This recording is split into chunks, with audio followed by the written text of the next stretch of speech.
Hello,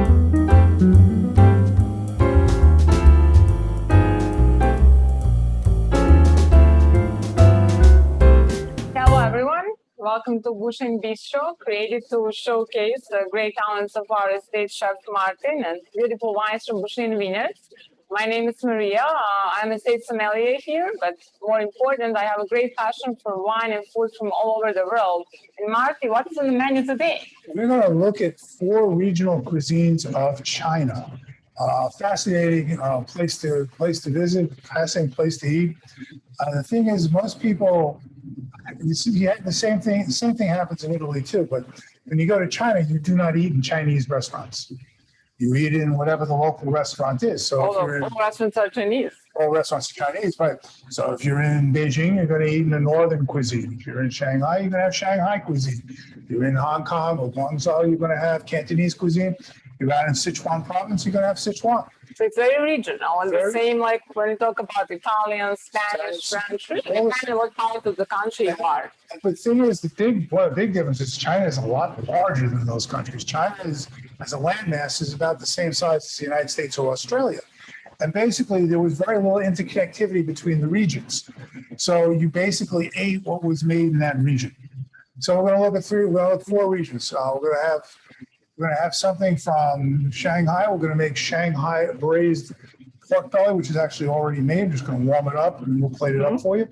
We're going to do something from the Cantonese area. We're going to do what's called Hong Kong style noodles with seafood on them. We're going to also go for the northern cuisine, Mongolian lamb, very rustic cuisine from the north part of China. And then out in Sichuan province, we're going to do something called Dan Noodles, which is a spicy noodle with a pork sauce on it. Now, I'm sure everybody associates rice with Chinese cooking. Yeah, but you know, it's expect rice, but actually you don't find rice in every part of China because they don't grow rice there in every part of China, starting from north. Well, it's more about noodles and wheat. Now, we're going to be serving rice with our Mongolian lamb, basically, because it just goes with it. And traditionally, that'd be served with some sort of noodle. And they also have flat bread. And I never think about bread when it comes to Chinese cuisine, but that northern part definitely. One of the most interesting things that we had in China was we had these grilled bread in a Muslim grill shop in Beijing, and it was just absolutely fascinating. It was really good, but it was basically bread that's grilled over an open fire. Who knew? You know, it's like you don't know. But actually, noodles are really, really big in China. Probably you see noodles more than you see rice, to be quite honest with you. Various different things. And you'll see rice noodles when you're in the south part of China. So we have here, we used wheat noodles. We're going to have 2 noodle dishes today. One going to be the seafood noodles, and the other one is going to be the Dan noodles. So we're going to be looking at noodles. So supposedly, and I remember this from like 3rd or 4th grade, Marco Polo supposedly was actually from your neck of the woods in Eastern Europe. Marco Polo was traveling under the Venetian flag, traveled to China, and supposedly brought pasta back with him from China. Which means that all this pasta is a noodles and originates from China. Even when we say pasta, we think of Italy. Yeah, but who knows if it's true? I mean, it's one of those things, it's like, who knows? But it's a great story, and I remember it from 4th grade. So we're going to be looking at that. One other thing about Chinese cooking, you notice is like very little in the way of vegetables here. Because China has very little arable land. If you've ever cruising up the Yangtze River, it is mountainous. The arable land is basically on the east coast. You see it around Shanghai. You won't even see it around Hong Kong because it's all mountains. It's a very mountainous country.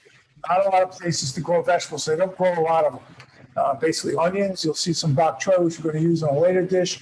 Carrots, root vegetables, but there's not a lot of vegetables in this cuisine. What is interesting, it is a cuisine of sauces. These are all Chinese pantry that we assembled for this particular meal. We have here Chinese Sichuan peppercorns. This is called yaki yaki. Yaki yaki is actually fermented mustard greens. Very big ingredient. We have some we're using We it on have the Dan some here. Noodles. Okay. And then you have all the different sauces. But the ones I really want to point out are the two soy sauces. Soy sauce that we see in this country, for the most part, is what the Chinese call light soy. Has nothing to do with sodium content, nothing to do with the thickness. It has to do with the consistency. It is lighter, it is fresher, it is used basically as an accompaniment. Dark soy is used in sauces. It's just much more unctuous, more strongly flavored. It's got a hint of sweetness to it.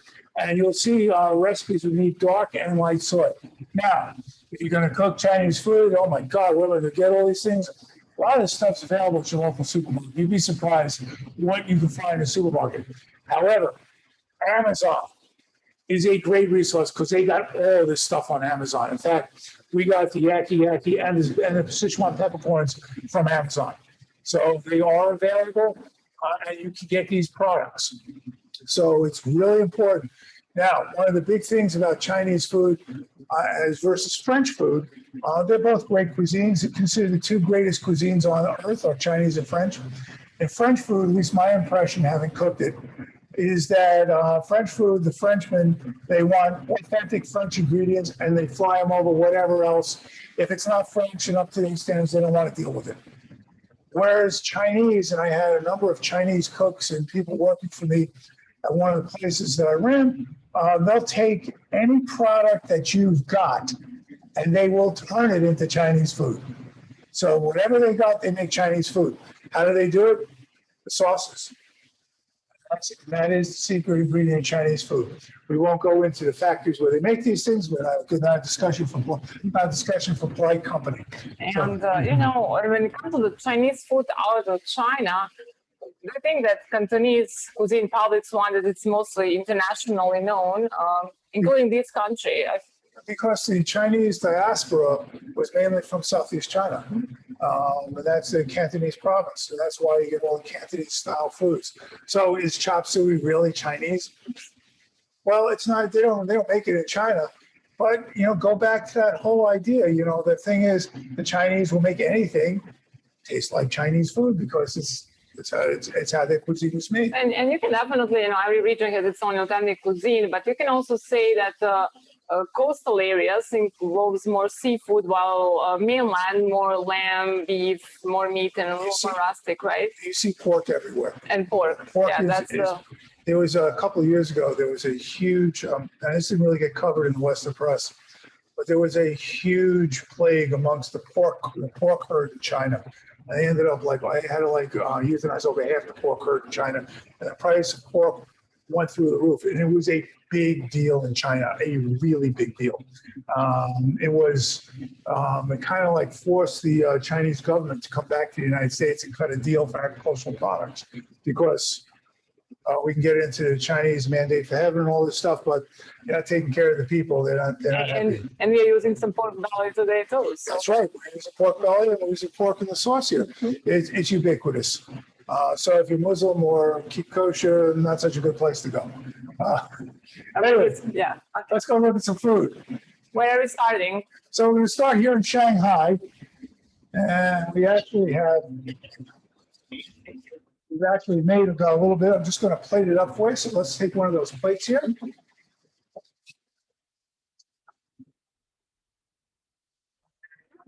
So we're going to put a little rice on the plate here. And we made a Shanghai pork belly. The pork belly was cut up ahead of time, parboiled, and then simmered in light and dark soy sauce, hoisin sauce, sugar, a hint of rice wine, and it's simmered for a whole bunch of time. Do you use a brown sugar or does that matter? No, white sugar. But you want that caramelization with the pork belly? Yes. So here we go. And what part of China this dish is? Shanghai. This is the Shanghai. And I read recently that the Shanghai cuisine has a lot of influence from the Western cuisine. And what do you think since you visited Shanghai? What was your impression about it? I didn't really see that. I saw actually, if anything, the Western influence was the Starbucks on every corner. and the Kentucky Fried Chicken, and not so much in the But not like a fusion with local cuisine, right? not in the fusion of local cuisine. Okay, so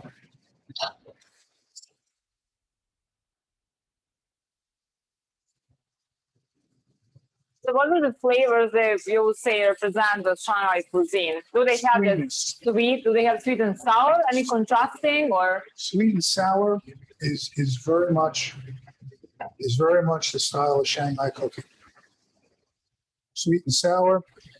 We're going to put a little bit of scallion on this, just to add a little color to it. And what did you drink with the local food across China? Did you Beer. have beer? Sounds great, especially with these challenging flavors of sweet, sour, spicy.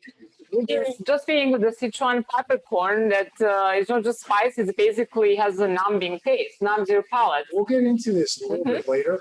But Riesling was the wine of choice that we had when we drank wine with meal. Some of your lighter burgundies went really well with this. We'll get into this later. I noticed you're dressed in red, Yeah, which is the color for prosperity, long life, and good health in China. And in China, red wine is very often given as gifts. And they drink more red wine. Personally, I don't think red wine symbolizes it's a kind of some prestige, right? And even doesn't match the food nicely. It's much more popular than a white wine. Does not go very well with Chinese food. Local wines, you know, the Shanghai, it's a big wine region.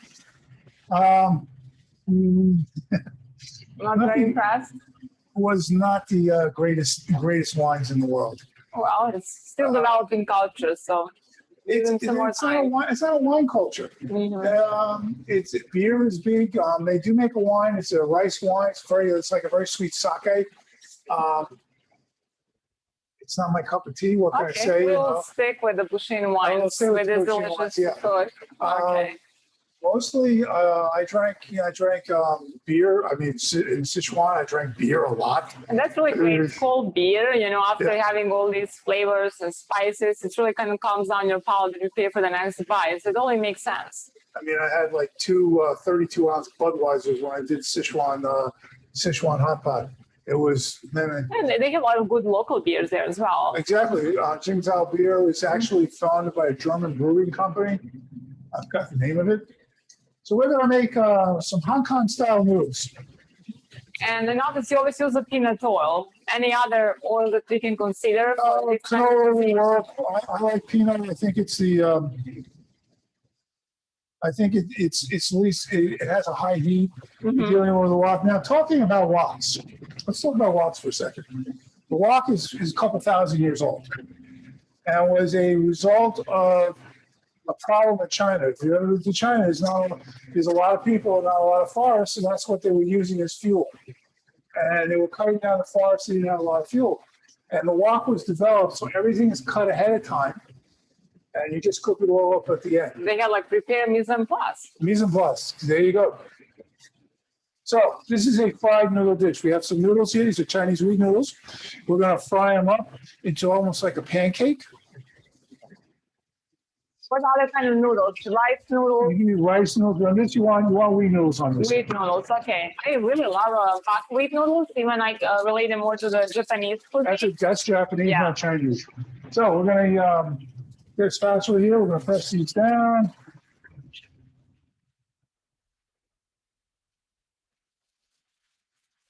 I'll put these back because we're going to use them later.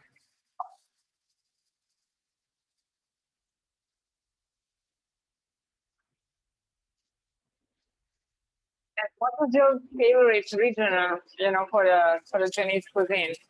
Oh, Sichuan. Sichuan, yeah. A lot of, it's never enough spice, right? It wasn't necessarily spicy. It was spicy, but not hot in a lot of places. They use a lot of seasoning. It's a very intense cuisine. And as I said, that Sichuan peppercorn really kind of numb your palate. It's very, very strong. And when you think about the refrigerations they had, or they didn't have, really, it really helps to preserve the food. That's all it is. So we, excuse me a second here. And what we are trying to achieve here, when do you know it's done? When the noodles get crispy on the bottom, Okay. and then we're gonna flip. For just a few minutes, right? And they were cooked al dente. Yeah, they were cooked al dente. You have to again, we're talking Chinese food. I remember the first time I had Hong Kong noodles. We were in a restaurant in Causeway Bay, which is on Hong Kong Island. This is like 35 years ago, and we were the only non-Chinese people in the restaurant. And I think it's a great food, authentic at least. so the guy, the maitre d' or the captain comes up to us and says, "Do you want chicken?" Yes. We nodded our head. Fish? We nodded our heads. How about some pork? We nodded our heads. Anything else? I said, noodles. And it was a pan-fried noodle dish, very similar to what we're making here today.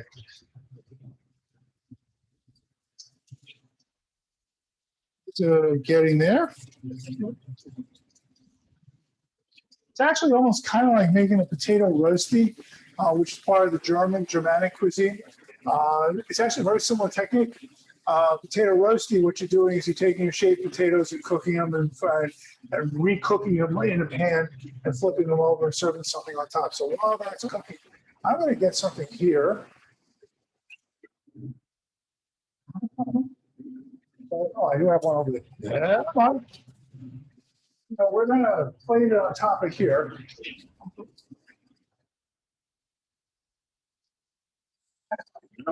And put it on top of that. Just want to be ready. Again, Chinese food needs to be eaten almost immediately.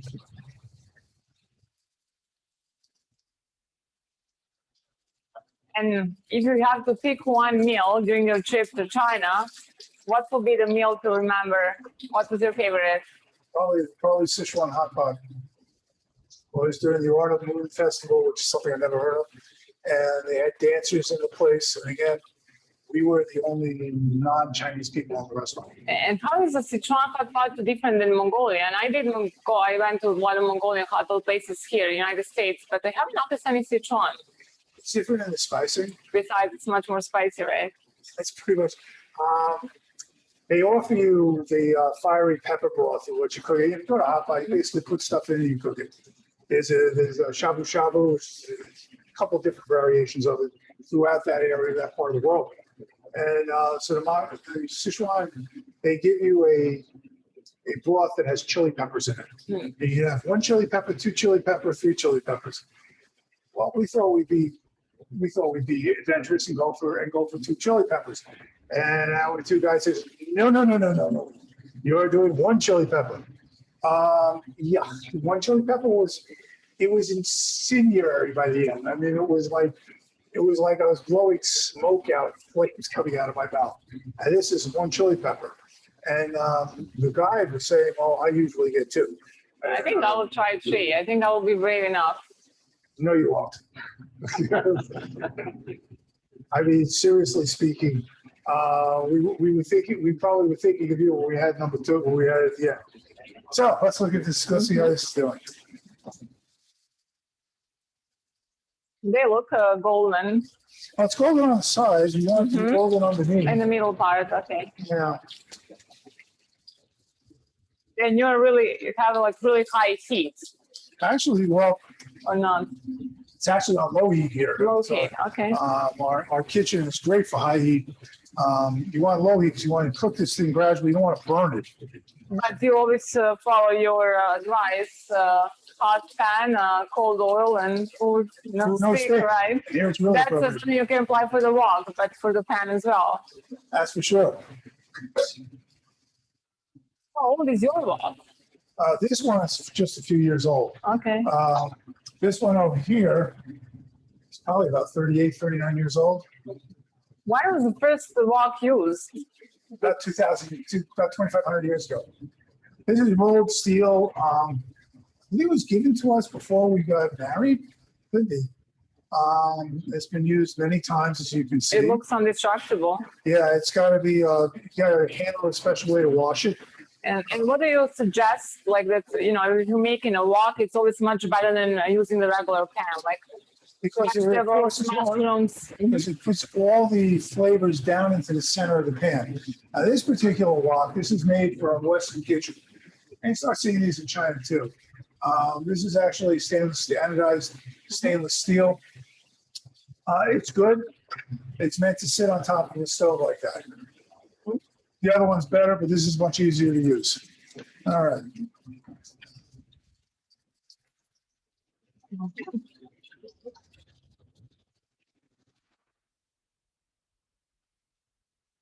Like that, flip through without breaking it. Like I said, very similar to potato roasties. So when this is done, we're actually going to cook the sauce that goes in here. If you can show them a little bit so they can see how golden. So it's golden actually all around.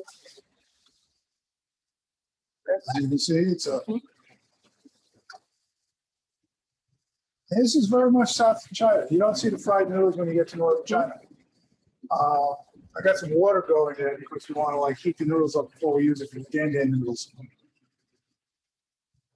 So, all that's going. It's a little Mongolian lamb. And as I said, the Mongolian, actually, the cuisine will be a lot of lamb, beef, not so much vegetables. Pretty rusty cuisine, right? Extremely rusty. See, we got onions quartered. We're gonna put a couple of scallions in there. A little bit of garlic. Get that pan nice and hot. See how this one's doing. So the reason why you use a wheat noodle as opposed to rice noodles because you want the starch. Starch cooks and actually holds the thing together. Kind of like a potato in that respect. And the wines that we choose for our pairings today, it's Brut Rosé, which is our sparkling wine made by traditional Meadow Champenoise, using Pinot Noir and Chardonnay grape. And we have a Riesling grape that you always think of when it comes to the Chinese cuisine or any other spicy food. And we have Pinot Meunier, maybe grape you're not familiar with, but actually I'm sure everyone had it many times. It's one of the 3 grapes used for the champagne production in France. But what connects them all, they're all really light wines, very aromatic. And we choose one red that has really light tonic structure, not so much oak, lighter alcohol. So when you have a challenging cuisine like this, it has to be sour, spicy, so a lot of different flavors and very intense flavors as well. We suggest to stay with the light, crisp wines. Sparkling wine will work perfectly. Riesling, because it's really high acidity content.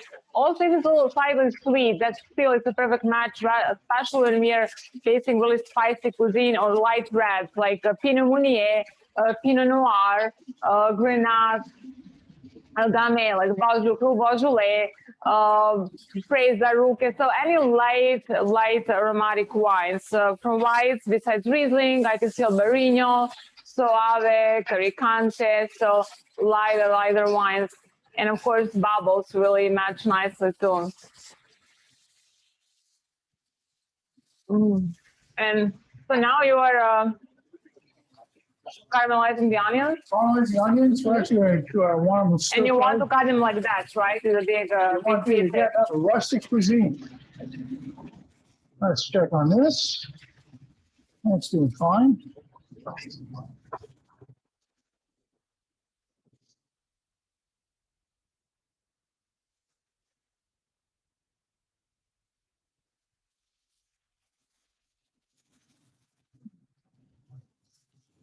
And what did you use to marinate the lamb? Good question. It's light and dark soy sauce, a little bit of the rice cooking wine, some cornstarch, which is interesting, and a hint of a little drop of oil. And for how long? A few hours or? I put that on about 9 o'clock this morning. Okay. So, yeah, we're talking, it's been about 2.5 hours. And it's interesting if you order to blend light and dark soy sauce. Very much so. Again, they're very different flavors. We just want to get these little tender crisp.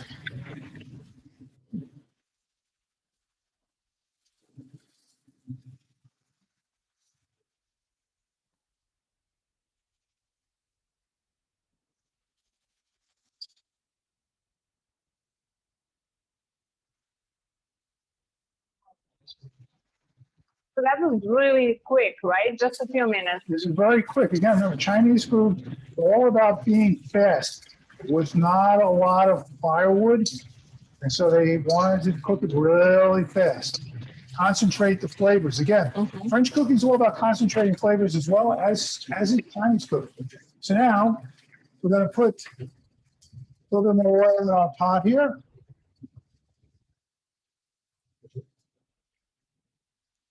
And we're going to take our lamb.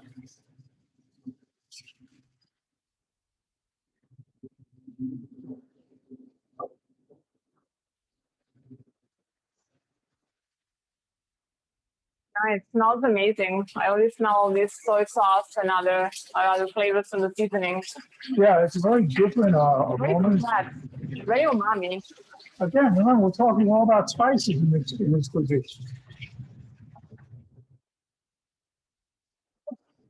It's not even hot. The hot is hot.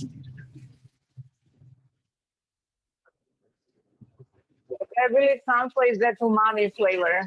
Excuse me? Umami flavor. It really Oh, big time. translates, yeah, that soy sauce and that concentration.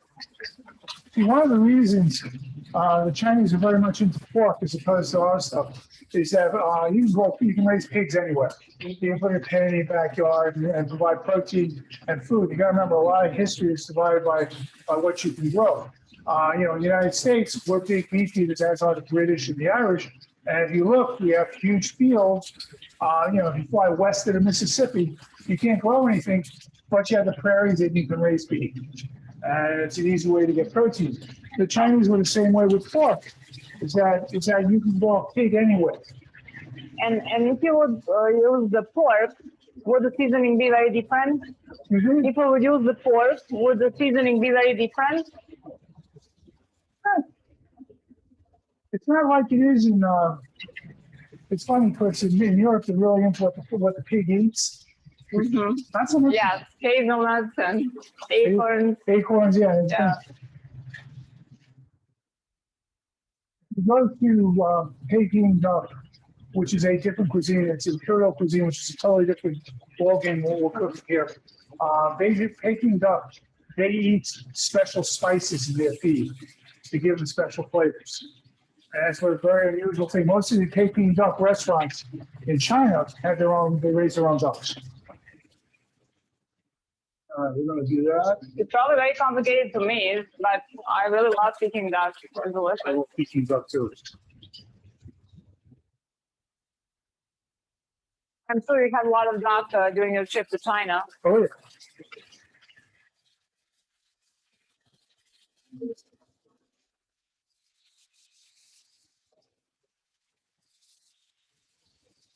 So now we're going to do a little bit of noodles.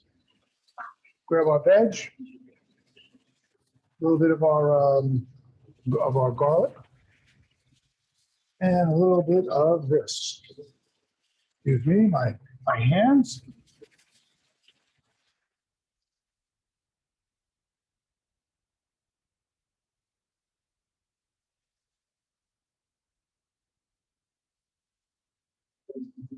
We have green onion, garlic, carrots, and mushrooms. Green onion, garlic, carrot, mushroom. We'll make a seafood sauce for the noodles. Any particular type of mushrooms that you would I use? use shiitakes. We use garden straws. You can almost say anything you want. Shiitakes are interesting. Most mushrooms, I save the stems and make stock out of it. Shiitake stems are pretty much inedible. All right, so we're over here on the lamb. Okay. Put that back in. Nice.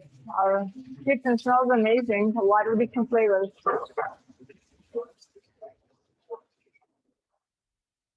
You know what? I put a little garlic into that. Let me go get a garlic clove. Garlic is good in almost anything.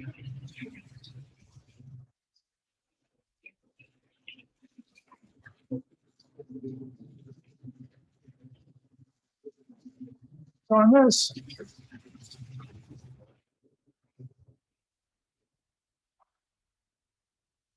Now this part you gotta be careful on. This is a little bit of rice wine, cooking wine. I always tell people when you put wine into something, pull your pan off the flame. Much safer. Yeah, you don't wanna. Now we're gonna take a little bit of this. This is our sauce. This has got a little bit of a chili paste here, black bean paste, and oyster sauce. Oyster sauce, black bean paste, very, very typical of the Southeast China.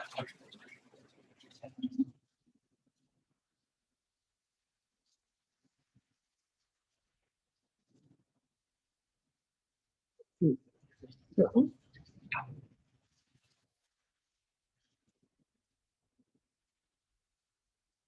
That adds even more flavor than before. So you would say Sichuan is the spiciest, it's very intense. Then we have a sweet and sour, that is very common combination, right?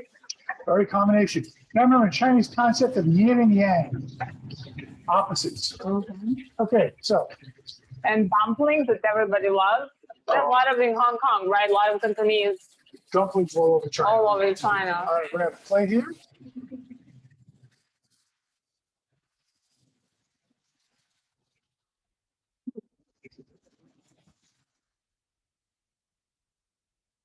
Very, very rustic dish.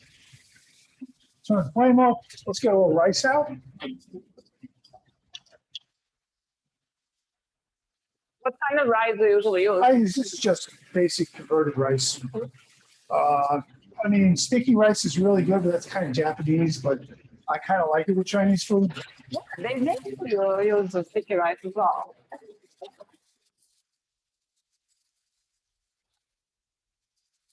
Often see here as fried rice, but is that the common in China? Not really. It's used to, it's done to make, to use leftover rice. Thank you.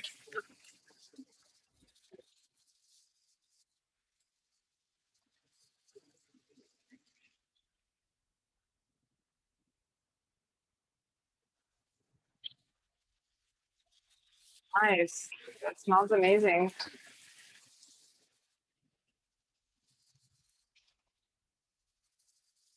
Smells very sweet, but also savory. That's right. It's a. And this is Mongolian lamb. So let's go look at our seafood. Now we're going to take our seafood here. We have here calamari, squid, shrimp, and some scallop.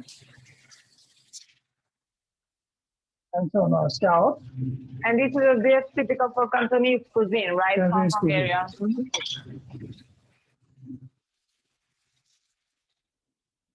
We're going to use the same type of noodles. We're going to use we're going to be putting on these noodles, Okay. wheat noodles.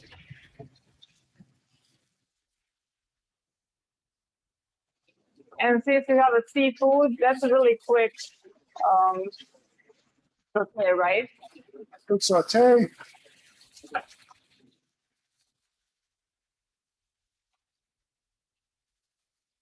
I actually parboiled the seafood a little bit before we did this. You can cook it fresh if you'd like to. The idea is really quick. Now we're going to have a sauce. This is chicken broth, sesame oil, a little bit of oyster sauce. We're going to put it in there. Nice. Bring that up to a boil. And now you just wait that to evaporate, right? Well, we have a little bit of cheat. We have here a corn, a little slurry. A little rice wine in there. More rice wine, okay. And you always use rice wine, not the. Well, you can use dry sherry. I mean, most of the recipes that are anglicized have dry sherry in them. So we are going to let that come to a simmer.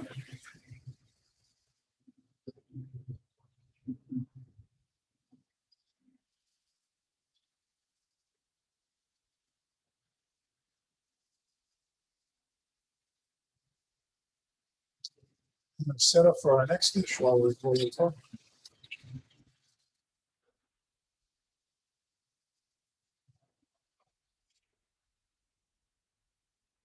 Did you have any dishes surprise you when you were in China? I hope you even read the menus. I hope you have English translation for your friends. Wow, there was English translation on many of them. A lot of times you kind of like point. That always works.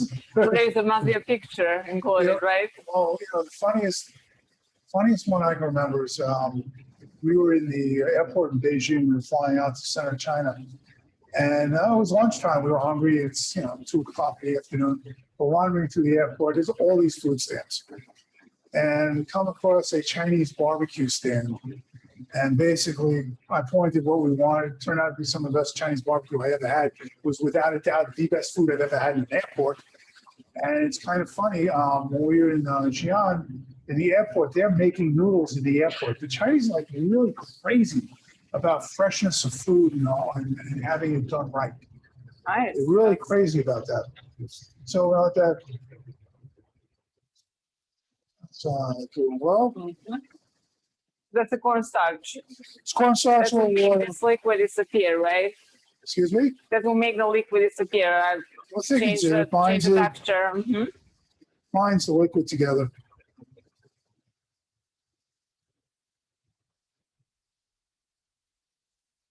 You don't just drop it in here. You put it in. You have to be very careful, right? Yeah, because once it starts coagulating, it doesn't get any looser. So you do a little at a time. Stir it through. And you can see immediately it's starting to thicken in the middle there. Bring it to a boil, and we're going to add it till we get to the thickness that we want.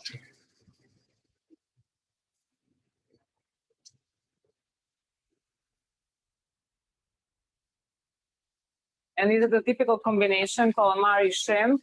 Yeah, you can use whatever you want. You can use flatfish on this if you want. Just gonna put a little drop more in here.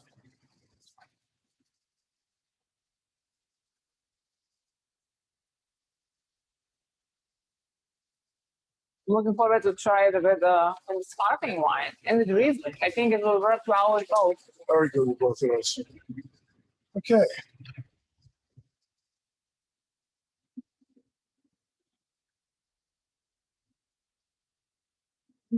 Pretty typical Hong Kong dish. Let me go get something else for it.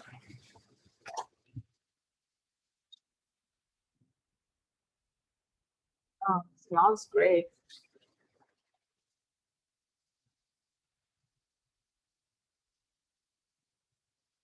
Did you steam it first? Yeah, these were steamed ahead of time. Nice. And that looks pretty too. A lot of color, very colorful.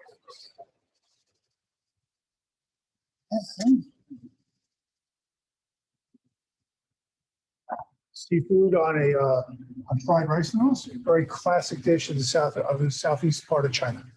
Okay, so now Dan Noodles, one of my favorites. So we're going to do there's two parts to this. The first part is we're going to actually make the pork sauce. Mm-hmm.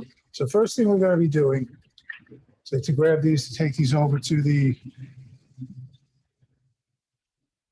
range. And this is the actual yeti, right? That is it. Yeah, this is the yeti, which is also very common in parts of China. Can you tell us what it is exactly? It's fermented mustard grapes. It's very common in this particular cuisine. So basically what we're going to do is we're going to heat up our wok. I've got my old favorite here. Mm-hmm. We're going to heat up the wok, put some oil in it, a little bit of green peppercorn. And Sichuan peppercorn, my favorite, very strong. So some Sichuan pepper in the spice in the sauce as well. Again, we're going to cook the ingredient, and then we're going to sauce it and put it on the noodles. So let me go get the noodles here. So what we're going to do is we're going to drop these in some steaming water when we're ready to plate, because you want the noodles to be hot.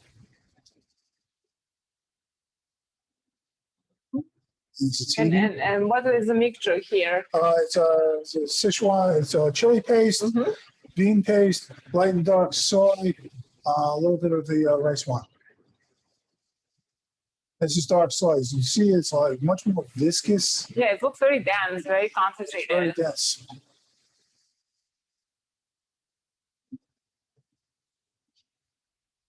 Is ginger something that you see a lot or not?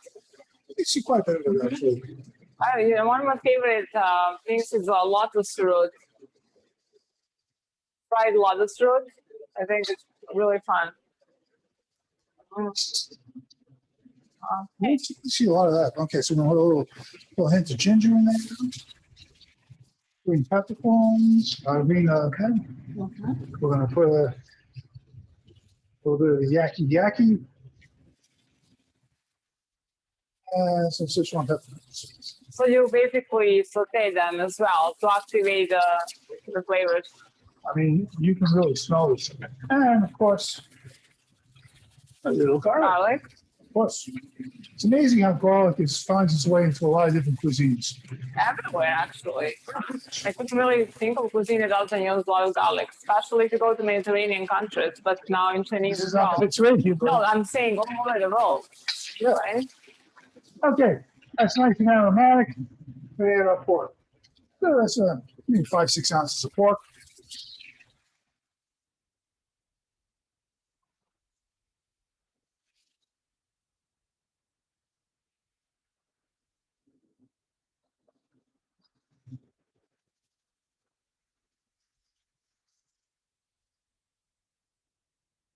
This wok just cooks beautifully. Yes. I never use it anymore, but every time I use it, I'm reminded how much I put cooking on it. And Sichuan also, Sichuan land doesn't really use a lot of, there's not really seafood. It's mostly lamb and pork, right? Yeah, well, you see some shrimp in there. I mean, you see a lot of local fish. That you'll see. We trout, walleye, things like that. All right, that's done. And take a little bit of this, finish it off. So it's soy.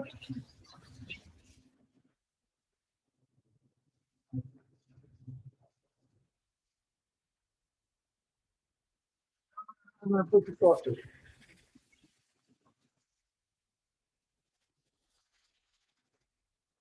Bring that up to a simmer. And while that's going on, pardon my hand, we're going to heat up some noodles. Okay, more noodles. And it smells kind of sweet, savory, smoky. Yeah, oh yeah, Sichuan cooking is absolutely amazing. Spicy.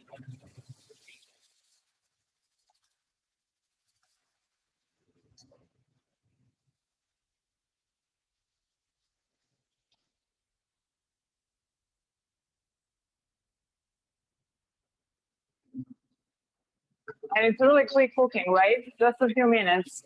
Really fast. Again, you have to remember the thing with the wok is that they have a lot of firewood. That's pretty much done. Set over here. Let's get a plate.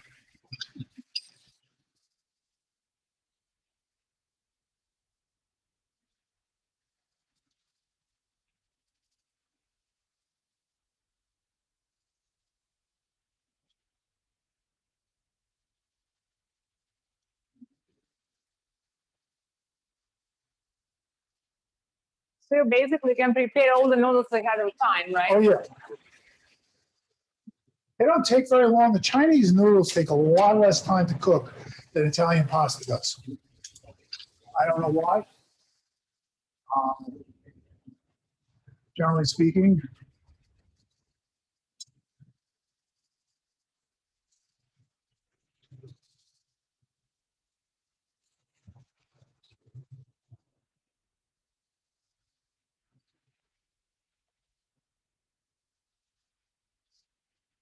Wow, that's a really wave of all different flavors. It's really complex.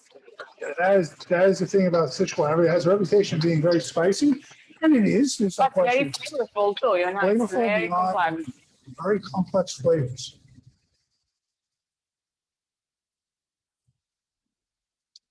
At this point, noodles. everybody's hungry. And Dan Noodles with pork sauce. So we have 4 dishes today.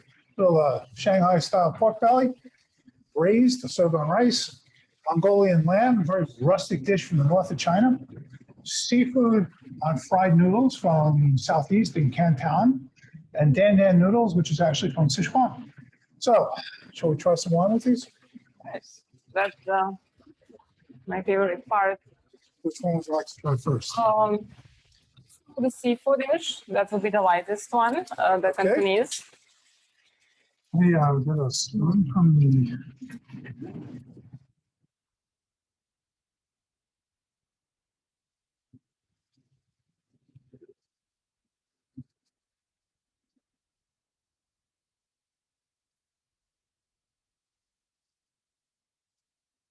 And I will taste this with our brut rosé. I think it will really go nicely. I think so too. And as we always say, taste the wine first, then food and then wine again, and see how they complement each This other. whole thing's falling apart, which is very typical. Really nice, very, very fresh. Find a lot of pink grapefruit and hard red fruits. There you go. Very crisp.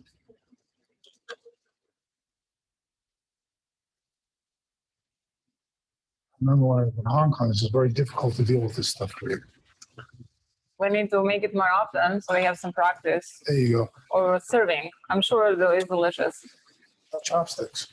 Yeah, oh, we were not prepared. Okay, for the next time, I'll be sure to have some. So you said blue rosé. I start with the brut rosé. I think brut rosé Riesling will both really work well.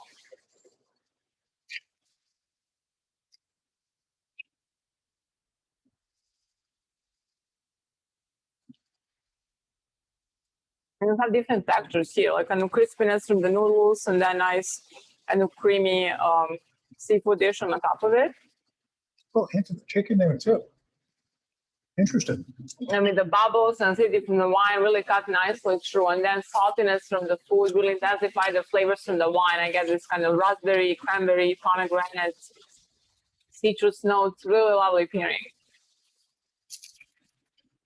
So I'm going to try a little bit of. It's delicious. It's very good.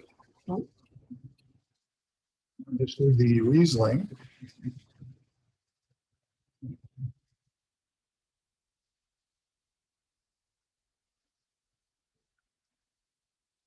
And our Riesling, it's made in a drier style. But as we said, even with slightly sweet Riesling, will really feel it here because we have a lot of this citrus aroma from Riesling. It is gorgeous. Like lemon curd. It is a beautiful match. Apple, peach, a lot of delicious flavors. Excuse me, folks. Mm-hmm. Nice. And any questions for us about the wines or the dishes you're making today? Which one do I try next? I think this would be a good order probably, although the Sichuan is very spicy, so maybe that should be the last one, right? I have a serving spoon, please. Thank you. So we have a caramelized pork belly.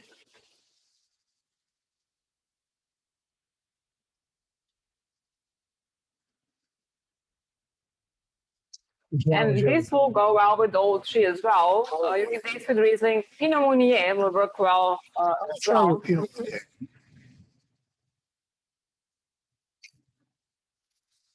I always find our Pinot Meunier very floral, very aromatic, and rose petals and a lot of red fruits. Very light. It goes really quick. This.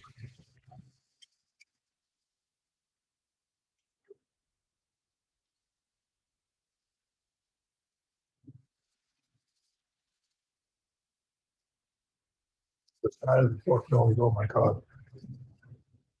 Yeah, the fat, salt, fat, protein, also really magic with the red wine, especially if you have a wine with more tannins. Make tannins really silky. So this Pinot Meunier, it's really soft, really nice, light, very aromatic, and I think the actually it will go well with all three wines. The pork belly. Try a little lamb. Get me another spoon.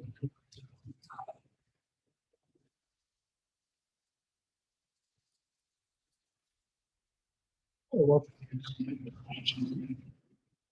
I'll make it.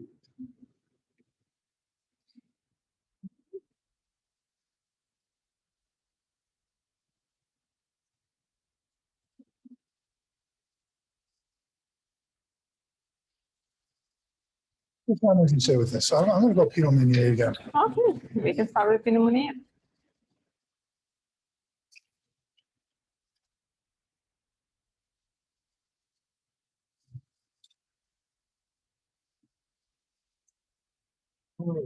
It's very tender. And it comes with the flavors. It's really like a umami bomb. The soy sauce and all other flavors. It's a very complex, a lot of layers. A little bit of heat at the end. And it's part with the bubbles works perfectly as well. But as you said, something to look for will be the wines that are light, not so much tannins, aromatic, bright acidity. I think that's very important. That's really important with Chinese food. Oh, it's a nice with the bubbles. Yeah, delicious. And finish with Let me get some tops for that.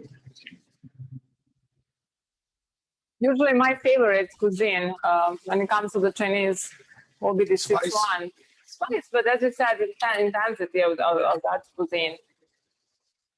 I think some other time we should make that Sichuan hot pot. That's a really fun concept. A little difficult to do. I mean, it's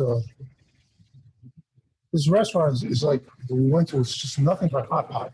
And with this one, I have no doubt I will taste with the Riesling. That's always my choice when it comes to really spicy food. We had this in a park called People's Park in Chengdu. Very interesting place. This was a street food. This is what we need chopsticks for. We bought some chopsticks when I was at the Chinese store. It's delicious. And the Sichuan peppercorn really gets this kind of numbing sensation on your tongue. And when it feels really spicy, grab a glass of Riesling. That's a safe choice. So, bottom line is, we're here with a really different cuisine that you usually see. Dishes from China, different regions of China. And yet we're matching them with our Bouchaine wines. And yeah, The flexibility of our wine program here, we make very, very food-friendly wines. And this is Chinese food's amongst the most difficult of cuisines to match wine to. Yet all three of these wines just match beautifully with three wildly. and we can even, go across these ones and add the Pinot Blanc, Pinot Gris, Swan Pinot Noir. So that one, I don't know about that one. It's the lightest Pinot. So it matches that category that we said, light tannins, really light aromatic wines. You want acidity, freshness to match this. Each one of these dishes has a gazillion different things going on spice-wise. Again, product of the different sauce combinations. And that's where the Chinese are masters at. So anyway, cheers to everybody. Thank you for joining us. Thank you so much for joining us. See you next week. We're going to Morocco. Going to Morocco. So different part of the world. Dr. Kazma. Delicious food. And cheers, everyone. Have a great Sunday.